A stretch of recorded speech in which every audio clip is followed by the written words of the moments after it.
Hello, everyone, and welcome to James and Elena's English Chat. This is your cozy corner for improving your English while we talk about the ups and downs of daily life. I'm James. And I'm Elena. It's so lovely to have you here with us today. How are you feeling, James? You seem very energetic this morning. I am. I was up bright and early today because my dog, Barnaby, he's a very silly golden retriever, decided that 5 in the morning was the perfect time for a walk. After a huge cup of coffee, I'm finally starting to feel human again. Oh, 5 a.m. is much too early for me. My cat Whiskers usually lets me sleep a bit longer, though he does judge me if I'm not awake by 7. I'm still catching some Z's at 5. But you're right, that first coffee really helps you get into the swing of things, doesn't it? It really does. It's amazing how a small thing like a hot drink can totally flip your mood. And actually, that's what we are diving into today. Everyday feelings. We want to talk about those little emotions we all experience, from feeling a bit out of sorts in the morning to that happy relief when the workday is over. Exactly. It's a great topic for our intermediate listeners. If you're at a B1 or B2 level, this episode is perfect for you. We'll be using natural English, but we'll keep things clear. And remember, if you don't catch every single word, please don't worry. Just relax, let the conversation wash over you, and enjoy the vibe. You'll understand more than you think. That's the spirit. So here is our roadmap for today. First, James and I are going to share some personal stories about times we felt overwhelmed or surprisingly happy. While you listen, try to pay attention to the adjectives we use to describe feelings, especially those tricky ones like tiring and tired. And then, at the very end, we'll head over to Elena's vocabulary corner to review the most useful phrases and idioms we used. It's a great way to lock in what you've learned. Before we get started, we have a tiny favor to ask. If you enjoy learning English with us, please hit the subscribe button or leave us a like. It really helps us keep making these free episodes for everyone. It really does, and we love having you in our community. So, Elena, let's get into it. You mentioned you like to sleep in, but does the weather ever affect your mood when you finally wake up? For me, if it's raining, I find it so hard to gear up for work. Oh, absolutely. If it's gray outside, I feel like I need to wind down before I've even started. I think we all have those days where our emotions are a bit like the weather, constantly changing. That's so true. Our moods can shift so fast. It actually makes me think about how long those feelings stay with us. When I look back on my childhood, the memories that really stand out aren't usually the quiet ones. They're the ones where I felt everything at once, that huge mix of emotions. I know exactly what you mean. Everything feels so much bigger when you're small, doesn't it?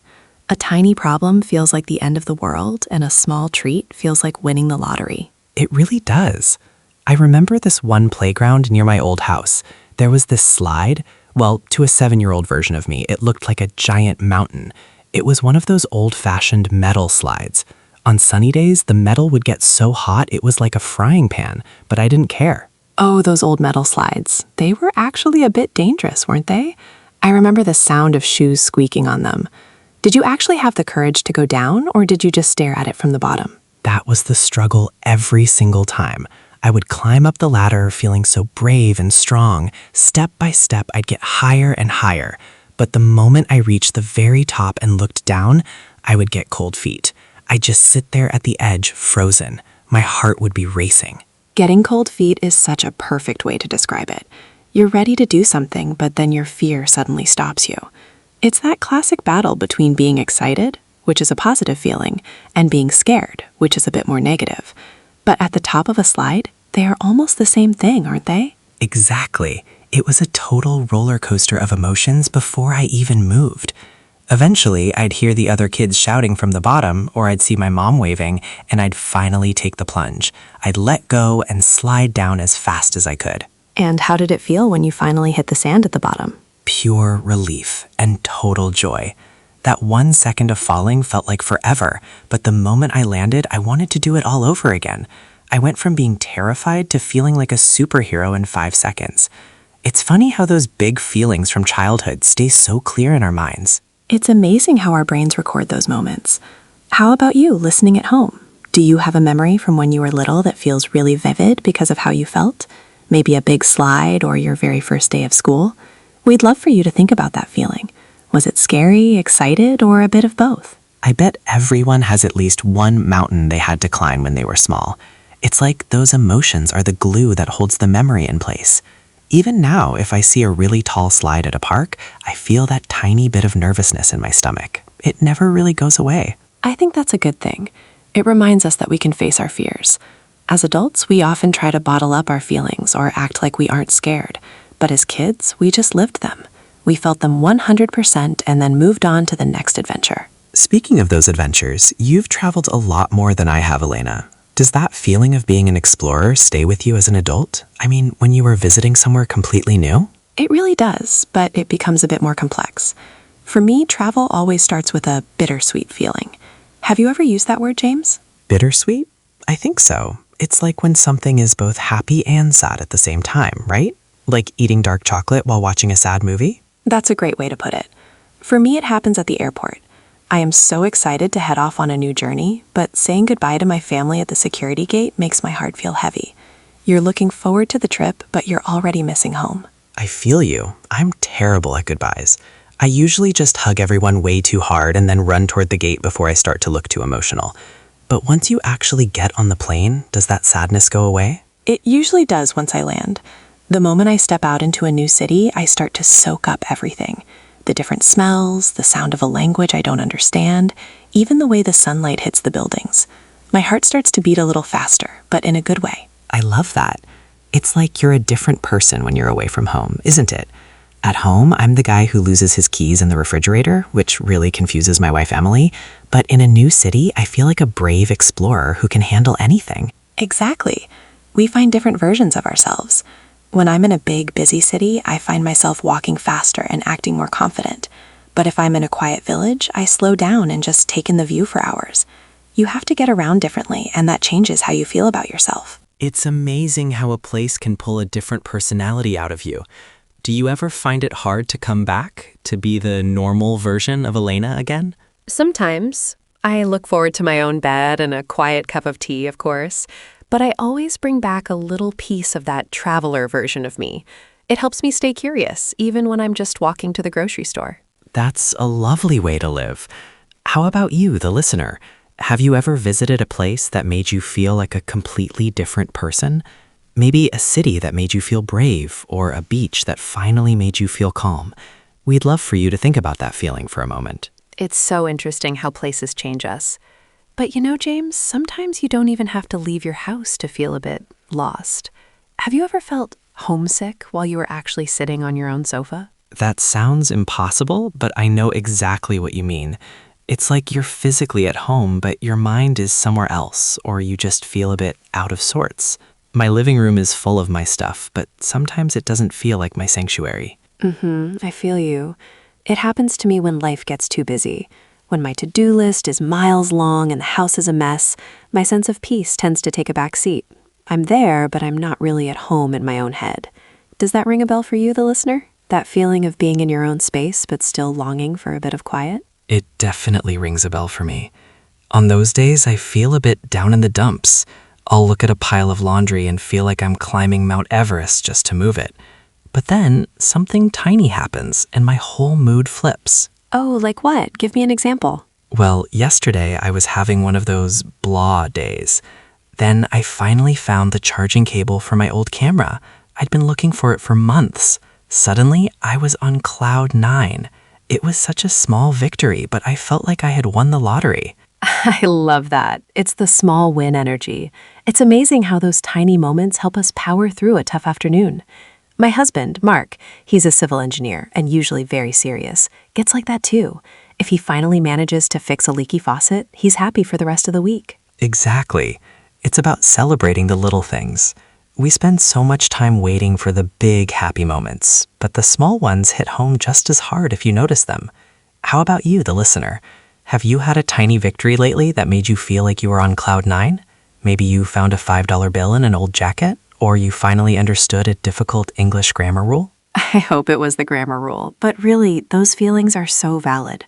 Whether you are feeling a bit lost in your own home or jumping for joy over a small success, it's all part of the human experience. We don't have to be perfect or happy all the time. I really needed to hear that today, Elena. Sometimes I feel like I need to wind down and just accept that it's okay to have a quiet, messy day. It doesn't mean everything is going wrong. Exactly. It's just a feeling. And like the weather we mentioned earlier, it will eventually change. Speaking of feelings changing, sometimes they change because we're trying something new. Have you ever started a hobby and felt totally fed up within 10 minutes? Oh, definitely. I think we all have that image in our heads of being perfect at something right away. But reality is usually much messier, isn't it? Exactly. I tried to give it a go with oil painting last weekend. I bought all the brushes and the fancy paints. I really thought I was going to be the next Da Vinci. And let me guess, it didn't quite go to plan? Not at all. I tried to paint a simple tree, but it ended up looking like a big green cloud of sadness. I felt so annoyed with myself. I almost gave up the ghost right then and there. Wait, James, you mean you almost gave up? To give up the ghost usually means something has died or stopped working completely, like an old car or a broken toaster. Ah, right. See, even my idioms are a work in progress. I just meant I felt like quitting. It's so normal to hit a wall like that. I remember when I first started playing the ukulele. My husband, Mark, can tell you I was not a natural. My fingers were so sore and I just couldn't get the hang of the finger placements. Really? But you always seem so calm and patient. I try to be, but I still felt that heat in my chest, that I'm not good enough feeling. But then one evening, I just stuck with it and the sound finally came out clearly. It wasn't a huge concert, but I felt a quiet pride that was better than any applause. I love that. It's about being okay with the messy part of the process. You have to power through the bad paintings to get to the good ones eventually. Exactly. How about you, the listener? Have you started something recently that makes you feel frustrated? Maybe it's a new language or even a difficult recipe that didn't work out. We want you to know that it's okay to be a beginner. It's okay to feel imperfect. It really is. Maybe I'll try that tree again tonight. I'll just call it abstract art if it looks weird. That takes the pressure off. Abstract art is the perfect solution for a messy painting. But honestly, James, just saying I'm frustrated usually makes me feel so much better. It's like I'm mapping out my brain and finding where all the stress is hiding. Mapping your feelings. I like the sound of that. But it's hard to do, isn't it? Sometimes I just feel a bit blah or off, and I don't really know why. It's like my brain is a messy drawer and I can't find anything. I feel you. That's why I love using simple sentence starters. They help us open up and understand what's actually going on inside. It's a way to organize that messy drawer. For example, James, try finishing this one. It makes me feel happy when. Let me think. It makes me feel happy when I finally find my car keys in the morning without having to search the whole house. Or it makes me feel relaxed when I sit down with a cold glass of water after a long walk. That felt good to say. See, it brings a little clarity. Now, how about a slightly trickier one? Try this. I get a bit nervous when. Oh, that's easy. I get a bit nervous when I have to speak in front of people, even if it's just a small meeting at work. My hands start to shake a little, and I have to take a deep breath just to remember my own name. I'm exactly the same. Even as a teacher, I get a bit nervous when I have to call someone on the phone in a different language. I always worry I'll forget all my vocabulary the moment they say hello. It's actually a huge relief to know you feel that way too. How about you, the listener? Can you try to finish that sentence? I get a bit nervous when. Go on, say it out loud or just think it. It can be something big or something totally tiny. That's a great exercise. It's so much healthier than trying to bottle up your emotions. When we keep everything inside, those small worries just grow bigger and heavier. I've definitely been guilty of that. I usually try to get a grip and tell myself to stop being silly, but that doesn't actually help. It just makes me feel more stressed because I'm fighting with myself. Exactly. You can't just force a feeling to go away. You have to acknowledge it first. It helps you make sense of the situation. Instead of just feeling bad, you realize, oh, I'm just tired because I didn't sleep well. That makes so much sense. Like saying, I feel overwhelmed because there are too many dishes in the sink. Once I say it, the dishes don't look like a giant mountain anymore. They're just dishes. I feel like I'm back in the driver's seat of my own head. I love that image. It's all about being a bit kinder to ourselves. We spend so much time worrying about what other people think, but checking in with our own feelings is the most important conversation we can have. I'm going to try using these phrases more often. It's like a little survival kit for my brain. It helps me stop overthinking and just accept where I am right now. And that is a perfect bridge into my favorite part of the show, Elena's Vocabulary Corner. We used some really colorful expressions today to talk about our emotions, didn't we, James? We sure did. I'm ready to take some notes. My brain feels a bit like a full sponge right now, so let's squeeze out the most useful bits for everyone listening. That's a great image. Let's start with a classic. To get cold feet. To get cold feet, this is what happens when you are about to do something brave or big, but suddenly you feel too nervous or scared to finish it. It's like your courage just freezes. I used that when I was talking about the tall slide earlier. For example, I was going to join the karaoke competition at work, but I got cold feet the moment I saw the microphone. I've been there. I once got cold feet right before a big presentation and had to hide in the hallway for a minute to breathe. It happens to the best of us. Next up is a lovely adjective, bittersweet. Bittersweet. This describes a feeling that is a mix of both happiness and sadness at the same time. Like eating dark chocolate while thinking about an old friend. I'd say finishing a really great TV show is always bittersweet because you loved the story, but you're sad it's over. Exactly. Or like when my niece Sophie, she's only 7, started her first day of school. It was bittersweet for my sister to see her growing up so fast. Now, how about when we feel low? Down in the dumps. Down in the dumps. This means feeling unhappy, discouraged, or just a bit gloomy. I definitely feel a bit down in the dumps when it rains for 3 days in a row and I can't take my dog for a proper run. It just makes the whole house feel gray. I feel you. On those days, even my cat seems a bit down in the dumps if I don't open the curtains for him. But on the opposite side, we have on cloud 9. On cloud 9. This means you are extremely happy or excited about something. Oh, I was on cloud 9 when I finally found that camera cable. It was such a small thing, but it made my whole afternoon. It's the small victories. I'll be on cloud 9 if I can ever play a whole song on my ukulele without missing a single note. Now, what do we do when things are hard? We power through. To power through. This means to continue doing something even though it is difficult, tiring, or boring. I have to power through my emails every Monday morning before I can have my second cup of coffee. It's the only way to get them done. That's the spirit. And sometimes you just have to power through a difficult English lesson to finally reach that aha moment. How about you, the listener? Which of these describes your day today? Are you on cloud 9 or maybe just trying to power through a long afternoon?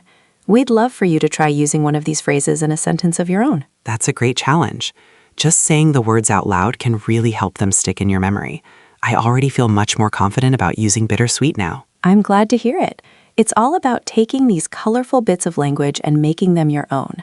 When you can describe a feeling with an idiom, you're really starting to sound like a natural speaker. Wow, I can't believe we're already at the end of the episode. I have to say, Elena, I feel much lighter now.